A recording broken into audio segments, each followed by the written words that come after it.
Taorina ny fahatongavan'ny délégation nitarehan'ny filoham-pirenena moa dia nitolakandro teo nisy avy hatrany ny filan-kevitry ny minisitra nitanterahana teny amin'ny lampam-panjakana ny Iavoloha teny. Araka izany dia misy nitatitra azo mahakasika an'ity filan-kevitry minisitra ity. Raha ny maraina teo no niverina tanindrazana ny filoha Hery Rajaonarimampianina dia nisy avy hatrany ny filan-kevitry ny minisitra no tanterahana teny amin'ny lampam-panjakana Iavoloha ny tolakandro teo nanomboka tamin'ny 3 ora tolakandro.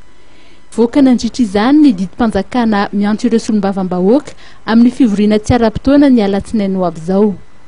Hodiniana sy olaniana mandritra io fotoam-pivoriana io ireo volavolan-dalàna sy volavolan-dalàna fehizoro izay tsy mbola nolaniana tamin'ny fotoam-pivoriana tsy ara-potoana ny farana omaly.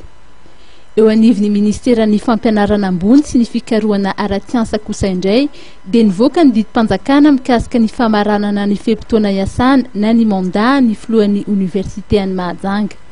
Isy ny komity vonjimaika apetraka mandrapisiny ny fifidianana filohan'ny université vaovao.